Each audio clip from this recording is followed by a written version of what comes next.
Good morning सभी को। देखिए, अलाउद्दीन खिलजी के बारे में अपन पढ़ रहे थे। इसकी जो नीतियाँ थी, इसके जो सैन्य अभ्यास जो नियम थे वो अपनों ने पढ़ लिए थे। इसके बाद में अपन इसकी कुछ प्रशासनिक व्यवस्थाओं के बारे में पढ़ते हैं। प्रशासनिक व्यवस्थाओं के अंतर्गत बताते हैं कि सबसे पहले 1301, उसके बाद 1303, 1308, 1311। उसके पश्चात अलाउद्दीन खिलजी की जो महत्वाकांक्षा थी वो निरंतर बढ़ रही थी। इसने क्या किया, अब दक्षिण भारत को जीतने का एक मन करता है। दक्षिण भारत को जीतना प्राचीन समय में उत्तर भारत के राजाओं के लिए एक सबसे बड़ी चुनौती थी। देखिए क्या होता था, जैसे ये भारत वाला हिस्सा है नीचे वाला, और दिल्ली सल्तनत मान लो या कोई भी राजा है, जैसे यहाँ पर उत्तर भारत में बैठा है, तो होता क्या था कि सपोज करिए जैसे यहाँ पर अलाउद्दीन खिलजी बैठा है और अलाउद्दीन खिलजी दिल्ली का सुल्तान है, यानी दिल्ली से वो सत्ता संभाल रहा है, जैसे वर्तमान में भी होता है। अब होता क्या था कि जैसे ये उत्तर भारत में अपनी शक्ति का विस्तार करते तो उत्तर भारत को तो ये विजित कर लेते थे, जीत लेते थे। लेकिन जब ये क्या करते, दक्षिण की ओर जाते थे, दक्षिण की ओर जाते, तो जब ये वहाँ पर जाते तो एक बार तो वहाँ के जो राजा होते थे वो उनकी अधीनता स्वीकार कर लेते थे। लेकिन बाद में क्या होता, जैसे वो राजा उत्तर भारत की ओर जाता तो वापस क्या हो जाते, ये जो राजा होते थे वो अपने आप को स्वतंत्र घोषित कर लेते थे। इसी कारण बताते हैं कि अलाउद्दीन खिलजी की एक बहुत बड़ी महत्वाकांक्षा थी कि वो दक्षिण भारत को भी या दक्षिण भारत के अंदर भी अपना आधिपत्य क्या करे, स्थापित करे। इसी के कारण बताते हैं कि सबसे पहले अलाउद्दीन खिलजी वारंगल पर आक्रमण करता है, वारंगल पर आक्रमण करता है और वहाँ के शासक प्रताप रुद्रदेव को पराजित करता है। दक्षिण, एक बात आपको याद रखनी है, अलाउद्दीन खिलजी के जितने भी दक्षिण के अभियान हैं, जितने भी दक्षिण के अभियान होंगे वहाँ इसका सेनापति मलिक काफूर रहेगा। कौन रहेगा? मलिक काफूर रहेगा। यानी अलाउद्दीन खिलजी जब वारंगल पर आक्रमण करता है, प्रताप रुद्रदेव का रहता है, तब प्रताप रुद्रदेव एक सम्मानजनक संधि कर लेता है और मलिक काफूर को क्या सौंपता है कि मलिक काफूर को हीरा सौंपता है। और इस हीरे के कारण बताते हैं कि वो हीरा मलिक काफूर ने जाकर किसको दिया था? अलाउद्दीन खिलजी को दिया था। इसके बाद नंबर 2 तेलंगाना पे आक्रमण करता है, तेलंगाना पे आक्रमण करता है। नंबर 3 जाजनगर उड़ीसा के ऊपर आक्रमण करता है, जाजनगर उड़ीसा के ऊपर आक्रमण करता है। इसके दक्षिण के जितने भी अभियान थे उन अभियानों में इसका सेनापति था मलिक काफूर। तत्पश्चात क्या होता है कि इसकी जो प्रशासनिक व्यवस्था थी, यानी अलाउद्दीन खिलजी की प्रशासनिक व्यवस्था सबसे अच्छी मानी जाती है। इसकी प्रशासनिक व्यवस्थाओं में इसने सबसे मुख्य जो प्रशासनिक व्यवस्था ये लेकर आया था उसमें थी बाजार नियंत्रण प्रणाली। कौन सी? बाजार नियंत्रण प्रणाली। या ये कॉम्पिटिटिव एग्जामों में भी पूछा जाता है कि बाजार नियंत्रण प्रणाली कौन लेकर आया था? बाजार नियंत्रण प्रणाली कौन लेके आया था? अलाउद्दीन खिलजी लेके आया था। बाजार नियंत्रण प्रणाली का अर्थ क्या होता था? अलाउद्दीन खिलजी ने भ्रष्ट अधिकारियों, व्यापारियों, मुनाफाखोरियों आदि को समाप्त करने के लिए उसने दिल्ली के अंदर एक मंडी की स्थापना की, अनाज मंडी की, जिसे मुहत्तासिब कहा गया, मुहत्तासिब कहा गया, जिसके अंतर्गत क्या किया गया, अकाल के अंदर या कभी अनाज की कमी हो जाए तो दिल्ली के अंदर इसने गोदामों की स्थापना करवाई। अनाज भंडारण के जो गोदाम होते हैं उनकी स्थापना करवाता है ताकि कभी जब अन्न की जरूरत पड़े तो यहाँ से जो स्टोर माल है, स्टोर जो है ना, उसको लोगों में बांट दिया जाए। इसके बाद अलाउद्दीन खिलजी ने क्या किया, जो घूसखोरी करते थे, व्यापारी घूसखोरी करते थे, मुनाफाखोरी करते थे, उन सबको क्या कर दिया? समाप्त कर दिया। मैं आपको अपनी लैंग्वेज में बताता हूँ कि बाजार नियंत्रण प्रणाली क्या होती है। अपनी सीधी लैंग्वेज में देखिए क्या होता है कि जैसे सपोज करिए एक छोटा गांव है और हमारी जो मंडी है वो सपोज करिए कोई निकट शहर में लगती है। अब निकट शहर में लगती है तो वहाँ पर क्या होता है, जैसे गांव है, गांव के अंदर जो सेठ साहूकार होते थे वो कम दरों पर वहाँ किसानों से क्या करते, अनाज खरीद लेते और फिर उस अनाज को वो उच्च दामों पर मंडियों में ला के बेच देते। ये होती थी प्राचीन समय का सिस्टम। अब अलाउद्दीन खिलजी ने क्या किया कि जो किसान है जो किसान है वो सीधा का सीधा माल, यानी किसान अपने खेत में क्या बोता है और कितनी उसके फसल होती है वो सीधा का सीधा कहाँ लेकर आए, मंडियों में लेकर आए।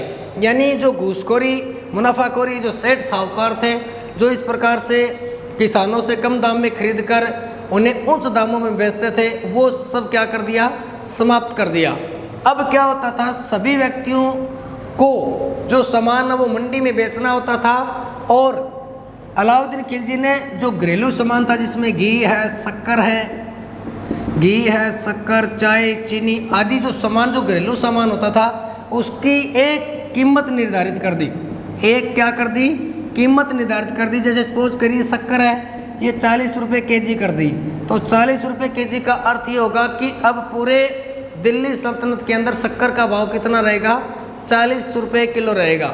यानी अलाउद्दीन खिलजी इस मामले में इतना निर्दयी था कि अगर कोई व्यक्ति कम या ज़्यादा तोलता तो उसके कम ज़्यादा जितना तोला गया उसका मांस निकाल लेता था, उसका मांस उसके शरीर से क्या करता था, निकाल लेता था। अलाउद्दीन खिलजी की बाजार नियंत्रण प्रणाली की श्रेष्ठता बहुत समय तक सिद्ध रही। यानी इसके समय बाजार नियंत्रण प्रणाली में इसने सभी कीमतों के भाव निश्चित कर दिए। बिचौलियों पर नियंत्रण रखने के लिए इसने अनेकों प्रकार के जो व्यक्ति थे वो नियुक्त किए। आगे चलकर अलाउद्दीन खिलजी ने दाग व हुलिया प्रथा लागू की, दाग व हुलिया प्रथा को लागू किया। देखिए दाग व हुलिया प्रथा क्या होता है कि प्राचीन समय में मैं आपको इनको बता देता हूँ थोड़ा विस्तार से। दाग व हुलिया प्रथा क्या होती है कि इस प्रथा के अंतर्गत अलाउद्दीन खिलजी या कोई भी सुल्तान हो वो एक सेना इकट्ठी करता था। सैन्य मतलब घोड़े उसकी सेना में होते थे। अब क्या होता था कि प्रत्येक सैनिक को उसके घोड़े के अनुसार उसको क्या मिलता था, वेतन मिलता था। और अलाउद्दीन खिलजी ने तो नगद वेतन देता था, अपनी सेना को क्या देता था, नगद वेतन देने की इसने परिपाटी लागू की थी। अब क्या होता, दाग व हुलिया प्रथा क्या होती है, मैं आपको इसका थोड़ा विस्तार बता देता हूँ कि जैसे अलाउद्दीन खिलजी के पास कोई व्यक्ति गया और उसने कहा कि मेरे पास 4 घोड़े हैं। अब 4 घोड़े हैं तो अलाउद्दीन खिलजी उसको क्या कहेगा, जैसे एक घोड़े के 100 रुपये मिलेंगे तो कितने पैसे मिल जाएंगे उसको, 400। अब 400 रुपये वो लेके चला जाएगा। जब अलाउद्दीन खिलजी युद्ध में जाएगा या और कहीं जाएगा तो वो जो 4 घोड़े हैं वो उसको युद्ध के मैदान में ले जाने पड़ेंगे। अगर युद्ध के मैदान में कोई घोड़ा मर जाता या कोई सवार उसके ऊपर था वो मर जाता था तो फिर उसको क्लेम यानी बीमा राशि भी मिलती थी। अब क्या होता, जैसे कोई लोग होते थे या सेठ साहूकार होते थे वो क्या करते, अपने मरियल कर्सकाय जो घोड़े होते थे उनको ले जाकर खड़ा कर देते और राजा से क्या लेते, सुल्तान से क्या ले लेते थे, पैसा ले लेते। तब अलाउद्दीन खिलजी ने क्या किया, दाग व हुलिया प्रथा लागू कर दी। यानी घोड़ों को दागने की प्रथा, और हुलिया यानी कोई दूसरा घोड़ा ला कर ना खड़ा कर दे। यानी जिस प्रकार मैं था और अलाउद्दीन खिलजी के पास मेरे 5 घोड़े लेके गया, 5 घोड़ों में अलाउद्दीन खिलजी ने मेरा एक घोड़ा रिजेक्ट कर दिया। इस अलाउद्दीन खिलजी ने कहा कि भाई ये आपका घोड़ा है, ये कर्सकाय है, बीमार है, मैं इसको शामिल नहीं करूँगा। तो कितने घोड़े बचे, 4। और इन 4 घोड़ों को क्या कर देते थे, दाग देते थे। तो 5वां घोड़ा की कीमत नहीं मिली। और इससे पहले जो थे वो क्या करते थे, 15-15, 20-20 घोड़े ले जाते। जब राजा दूसरी ओर जाता तो दूसरे व्यक्ति उसको लेके चले जाते। यानी भ्रष्टाचार सा एक तरफ था। तो यहाँ पर अलाउद्दीन खिलजी ने कौन सी व्यवस्था लागू कर दी, दाग व हुलिया प्रथा लागू कर दी। दाग व हुलिया प्रथा लागू करने के कारण ऐसा बताया जाता है कि अलाउद्दीन खिलजी की एक बहुत बड़ी सुसज्जित सैन्य व्यवस्था थी। अलाउद्दीन खिलजी के पास एक बहुत बड़ी सुव्यवस्थित सैन्य व्यवस्था थी और इसी के बलबूते पर उसने भारत के ऊपर क्या किया था, आक्रमण किया था। संपूर्ण भारत को इसने जीता था।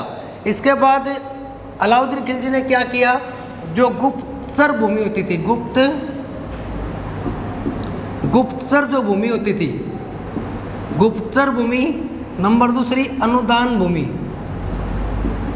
अनुदान भूमि। देखिए गुप्तचर भूमि कौन सी होती है, अनुदान भूमि क्या होती है। गुप्तचर भूमि क्या होता है, देखिए अलाउद्दीन खिलजी ने क्या किया कि उसने सोचा कि अगर अपने पास अच्छा खासा राजकोष होगा, अच्छा खासा पैसा होगा तो अपन किसी भी क्षेत्र को विजित करने में या किसी भी राजा से युद्ध करने में हमारी जो समस्या है वो इतनी नहीं आएगी। तो गुप्तचर भूमि वो होती थी जो, जैसे सपोज करिए ये अलाउद्दीन खिलजी वाला क्षेत्र है, ये अलाउद्दीन खिलजी का संपूर्ण क्षेत्र है, और यहाँ पर ये जो क्षेत्र है ये बंजर भूमि पड़ी है, कुछ इस जगह पर यहाँ पर कुछ बंजर भूमि पड़ी है।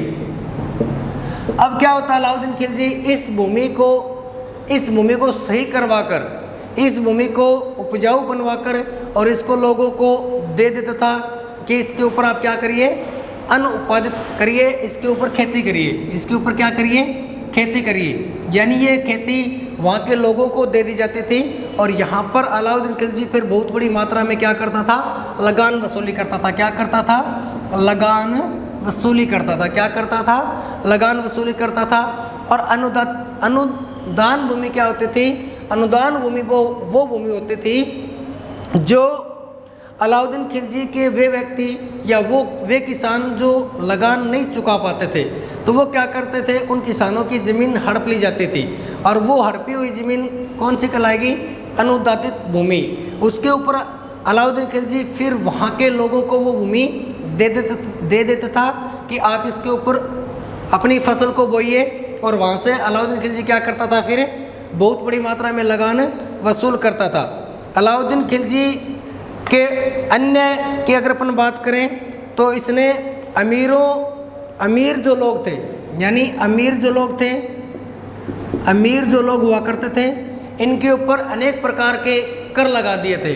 यानी जो अमीर वर्ग होता था उसके ऊपर क्या लगा दिए थे, अनेकों प्रकार के क्या लगा दिए, कर लगा दिए। राजस्व व लगान की व्यवस्था कर दी, राजस्व व लगान की व्यवस्था कर दी। यानी अलाउद्दीन खिलजी ने क्या किया, प्राचीन समय में, जैसे सपोज करिए मैंने आपको क्या कहा, ये क्षेत्र किसका है, अलाउद्दीन खिलजी का। किसका है, अलाउद्दीन खिलजी का। अलाउद्दीन खिलजी का ये पूरा क्षेत्र है। अब सपोज करिए यहाँ कोई एक छोटी रियासत है, यहाँ पर कोई छोटा क्षेत्र है, ये क्षेत्र 4 हो गए, 1 2 3 और 4। अब क्या करता अलाउद्दीन खिलजी, जब यहाँ से लगान वसूली करने के लिए अपने सैनिकों को भेजता, तो ये जो लोग होते थे या कोई सा भी मान लो, वो लगान देने से मना कर देते थे, और लगान की जो इससे पहले जो दरें थी वो निश्चित नहीं थी, यहाँ पर कुछ, यहाँ पर कुछ, यहाँ पर कुछ। लेकिन अलाउद्दीन खिलजी ने क्या किया, अपने क्षेत्र के अंदर एक समान लगान की क्या कर दी, व्यवस्था कर दी। कहा कि आप सभी को इतना इतना लगान देना पड़ेगा, और अगर कोई व्यक्ति लगान नहीं दे पाता था तो उसकी क्या कर ली जाती थी, ज़मीन हड़प ली जाती थी। ज़मीन क्या कर लेती थी, हड़प लेते थे। यानी बाजार नियंत्रण प्रणाली, उसके बाद दाग व हुलिया प्रथा, उसके बाद गुप्तचर भूमि, उसके बाद अनुदानित भूमि, उसके बाद लगान व्यवस्था के बाद अमीरों के ऊपर सबसे ज़्यादा लगान। अब क्या हुआ, अलाउद्दीन खिलजी ने दिल्ली के अंदर सबसे पहले मद्य निषेध, यानी शराब का जो सेवन है वो क्या कर दिया था, बंद कर दिया था। देखिए, जब अपन अलाउद्दीन खिलजी के पतन के कारण पढ़ेंगे तो उन पतन के कारण में ये पतन निकल कर आएंगे, क्योंकि प्राचीन समय में नशा प्रवृत्ति का एक जरिया हुआ करता था शराब, और लोग है वो बहुत मात्रा में शराब पीते थे, घरों में कच्ची शराब निकाल के।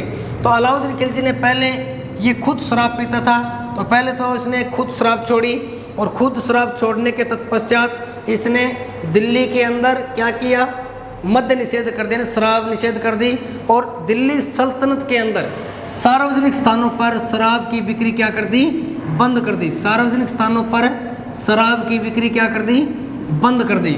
यानी इसने कहा कि अब दिल्ली सल्तनत के अंदर कोई भी व्यक्ति सार्वजनिक स्थान के ऊपर शराब का सेवन नहीं कर सकेगा, और सार्वजनिक स्थानों पर शराब है वो नहीं बिकेगी। नंबर 2, अलाउद्दीन खिलजी ने वेश्यावृत्ति पर रोक लगा दी। वेश्यावृत्ति पर क्या कर दी, वेश्यावृत्ति पर रोक लगा दी। वेश्यावृत्ति, देखिए उस जमाने में वेश्यावृत्ति भूत हुआ करते थे, लेकिन अलाउद्दीन खिलजी ने क्या किया, उसके ऊपर रोक लगा दी। नंबर 3, अलाउद्दीन खिलजी ने धर्मनिरपेक्षता को बढ़ावा दिया। धर्मनिरपेक्षता को क्या दिया, बढ़ावा दिया। धर्मनिरपेक्षता को क्या दिया, बढ़ावा। यानी इसने कहा कि सभी व्यक्ति समान हैं, किसी को किसी भी प्रकार की धार्मिक छूट नहीं दी जाएगी, धर्मनिरपेक्षता को बढ़ावा दिया। अलाउद्दीन खिलजी की तुलना जर्मनी के बिस्मार्क यानी प्रशासनिक क्षेत्र में या राज्य का एकीकरण करने के कारण, यानी एकीकरण के संबंध में, यानी ये संपूर्ण भारत को विजित करता है, यानी दिल्ली सल्तनत का एकीकरण करने के कारण इसे जर्मनी का बिस्मार्क व निरंकुशता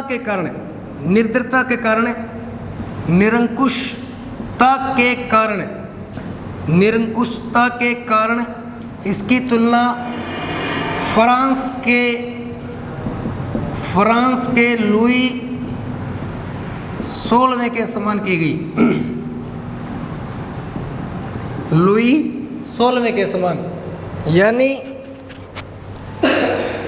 जर्मनी के बिस्मार्क और फ्रांस के लुई 16वें के समान इसकी क्या की गई, तुलना की गई।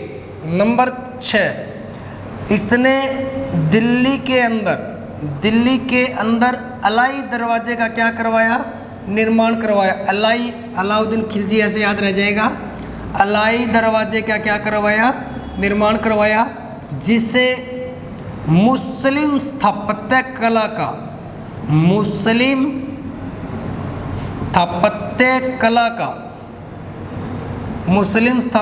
का हीरा कहा जाता है। क्या कहा जाता है, हीरा कहा जाता है। देखिए, दिल्ली में मद्य निषेध करने वाला, वेश्यावृत्ति पर रोक लगाने वाला, धर्मनिरपेक्षता को बढ़ावा देने वाला जर्मनी के बिस्मार्क से इसकी तुलना। यहाँ से छोटे छोटे क्वेश्चन बनते हैं और एग्जाम में आते हैं। निरंकुशता के कारण फ्रांस के लुई 16वें के समान और दिल्ली के अंदर अलाई दरवाजे का निर्माण करवाया, जिसे मुस्लिम स्थापत्य का क्या कहा जाता है, हीरा कहा जाता है। क्या कहा जाता है, हीरा कहा जाता है। इस प्रकार इसका एक संपूर्ण भारत को विजित करने वाला और दिल्ली सल्तनत की सत्ता पर सबसे कम राज, यानी अपनों ने पढ़ा था कि दिल्ली सल्तनत के जो वंश हुआ थे, गुलाम वंश, उसके बाद खिलजी वंश, उसके बाद तुगलक वंश, उसके बाद सैयद वंश, उसके बाद लोधी वंश, ये कुल 5 वंश हुए हैं। इन 5 वंशों के अंदर सबसे कम शासन किया था खिलजी वंश ने, जबकि दिल्ली सल्तनत का सर्वाधिक प्रभाव अगर देखने को मिलता है तो खिलजियों का मिलता है, क्योंकि खिलजी वंश में अलाउद्दीन खिलजी एक ऐसा सुल्तान हुआ था जिसने तकरीबन पूरे भारत को विजित करता, और इसकी जो नीतियां थी, इसका जो क्षेत्र था, इसकी जो सैन्य व्यवस्था थी, उसकी चर्चा अन्य राजा भी करते थे। विश्व के अन्य सुल्तान भी इसे देखकर इसके जैसा बनने की क्या करते थे, कोशिश करते थे। तो ये था अलाउद्दीन खिलजी। अब पढ़ेंगे अपन मुबारक शाह खिलजी। क्या पढ़ेंगे, मुबारक शाह खिलजी। बताते हैं कि अलाउद्दीन खिलजी की मृत्यु यकृत रोग के कारण होती है, क्योंकि इसने इस प्रकार से जब अमीरों के ऊपर अनेक प्रकार के टैक्स लगा दिए, अमीरों के ऊपर जब इसने टैक्स लगाए, बाजार नियंत्रण प्रणाली जब इसने लागू की, तो इसके जो विरोधी जो अमीर थे वो इसके बहुत ज़्यादा क्या हो गए थे, विरोधी हो गए थे। और अंतिम समय में ये क्या करने लग गया था, मद्यपान करने लग गया था, शराब का आदी हो गया था और भोग विलास में डूब गया था। और अत्यधिक भोग विलास और शराब के अत्यधिक सेवन के कारण इसकी क्या हो जाती है, 1316 में इसकी मृत्यु हो जाती है। क्या हो जाती है, मृत्यु हो जाती है। उसके बाद मुबारक शाह खिलजी, मुबारक शाह खिलजी सुल्तान बनता है। सबसे पहले मुबारक शाह खिलजी, इसके बारे में 2-3 लाइनें, और वो भी तीनों की तीनों लाइनें बहुत इंपॉर्टेंट है। सबसे पहले इसने कहा कि इस्लाम खतरे में है, इस्लाम खतरे में है, यानी दिल्ली सल्तनत का ये एकमात्र सुल्तान था जिसने कहा था कि इस्लाम खतरे में है। के क्या लगाए, इसने नारे लगाए, यानी इस्लाम खतरे में है, क्या इस्लाम खतरे में है, इसके क्या लगाए, इसने नारे लगाए। इस्लाम खतरे में है, इसका क्या लगाया, नारा लगाया। इसने दिल्ली सल्तनत का एकमात्र सुल्तान जिसने क्या की, खलीफा की उपाधि धारण की, खलीफा की उपाधि धारण की। यानी खलीफा क्या होता है, मैंने आपको एक बार पहले बताया था कि इसने खिलाफत उल नुह, खिलाफत उल नुह की उपाधि। देखिए 3 ही लाइनें, तीनों इंपॉर्टेंट है। शासक कौन बनेगा, मुबारक शाह खिलजी। इसने क्या किया, सबसे पहले इसने कहा कि इस्लाम खतरे में है, इसके नारे लगवाए। यानी दिल्ली सल्तनत का एकमात्र ऐसा शासक जिसने कहा कि जो इस्लाम है, जो मुसलमान धर्म है, वो क्या है, खतरे में है। इसने अपने आप को क्या घोषित किया, खलीफा घोषित किया। क्या घोषित किया, खलीफा घोषित किया। देखिए खलीफा एक वो व्यक्ति होता है जो कि मुसलमानों का धार्मिक गुरु होता है, और मुसलमानों की जो धार्मिक इच्छा होती है, जो जिसके कहने के अनुसार ये चलते हैं, मुसलमानों की जो इच्छा होती है, जो प्रवृत्ति होती है, वो उसके खलीफा के अनुसार होती है, और जो खलीफा होता है उसके अनुसार चलते हैं। और खलीफा का जो मुख्य कार्य होता है वो होता है धर्म का प्रचार प्रसार करना, अपनी संस्कृति का विस्तार करना। जबकि मुबारक शाह खिलजी ने अपने आप को क्या घोषित कर लिया, खलीफा घोषित कर लिया। इसके बाद इसने एक अलग से उपाधि धारण की, खिलाफत उल नुह, खिलाफत उल नुह की उपाधि ये क्या करता है, धारण करता है। और उसके बाद 1320 में इसकी क्या हो जाती है, मृत्यु हो जाती है। दिल्ली सल्तनत के ये 3 ही शासक थे। तत्पश्चात 1320 में इन खिलजी वंश का समापन हो जाता है, और आगे एक वंश आएगा, उस वंश का नाम है करोना वंश। कौन सा वंश है, करोना वंश, जो वर्तमान में एक महामारी बनी हुई है, करोना वंश। और उसका शासक बनेगा गियासुद्दीन तुगलक। तो तुगलक वंश के बारे में अपन पढ़ेंगे नेक्स्ट वीडियो में। इसी के साथ अगर वीडियो में कोई दिक्कत हो तो आप कमेंट कर देना, मैं उसमें आपको बता दूंगा। वीडियो को लाइक करना, धन्यवाद।